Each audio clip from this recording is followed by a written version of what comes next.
കേന്ദ്ര സംസ്ഥാന സർക്കാരുകൾ ചേർന്ന് നടപ്പിലാക്കുന്ന പ്രധാനമന്ത്രി കൃഷി സിഞ്ചായി യോജനയുടെ ഭാഗമായുള്ള നീർത്തടയാത്രയുടെ ഉദ്ഘാടനം അടിമാലിയിൽ നടന്നു. അടിമാലി ബ്ലോക്ക് പഞ്ചായത്ത് പ്രസിഡന്റ് സോമൻ ചെല്ലപ്പൻ ഉദ്ഘാടനം നിർവഹിച്ചു.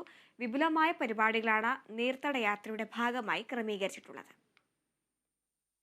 മണ്ണിന്റെയും ജലജൈവ വൈവിധ്യങ്ങളുടെയും പരിപാലനവും സംരക്ഷണവും ലക്ഷ്യമാക്കിയാണ് കേന്ദ്ര സംസ്ഥാന സർക്കാരുകൾ ചേർന്ന് പ്രധാനമന്ത്രി കൃഷി സിഞ്ചായി യോജന പദ്ധതി നടപ്പാക്കുന്നത്. 2022 മുതൽ അടിമാലി ബ്ലോക്ക് പഞ്ചായത്ത് പരിധിയിലും പദ്ധതി നടപ്പിലാക്കുന്നുണ്ട്. പരമ്പരാഗത ജലസ്രോതസ്സുകളുടെയും കൃഷിഭൂമിയുടെയും ജൈവസമ്പത്തിന്റെയും സംരക്ഷണം പദ്ധതിയിലൂടെ നടപ്പിലാക്കുന്നു. ഈ പദ്ധതിയുടെ ഭാഗമായി ജലസമൃദ്ധി കൊണ്ടുവരുന്നുവെന്ന സന്ദേശത്തോടെ ആരംഭിച്ച നീർത്തടയാത്രയുടെ ഉദ്ഘാടനമാണ് അടിമാലിയിൽ നടന്നത്. പഞ്ചായത്ത് ടൗൺ ഹാളിൽ നടന്ന സമ്മേളനം അടിമാലി ബ്ലോക്ക് പഞ്ചായത്ത് പ്രസിഡന്റ് സോമൻ ചെല്ലപ്പൻ ഉദ്ഘാടനം ചെയ്തു.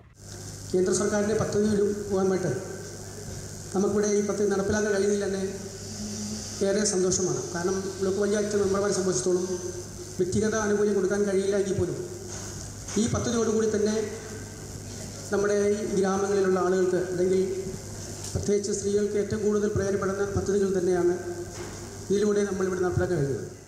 ഉദ്ഘാടന ചടങ്ങിൽ അടിമാലി പഞ്ചായത്ത് പ്രസിഡന്റ് സൗമ്യാനിൽ അധ്യക്ഷത വഹിച്ചു.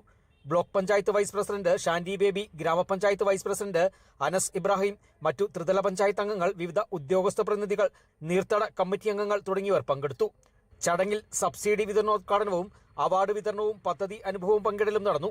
2 ദിവസങ്ങളിലായി വിപുലമായ പരിപാടികളാണ് നീർത്തടയാത്രയുടെ ഭാഗമായി ക്രമീകരിച്ചിട്ടുള്ളത്.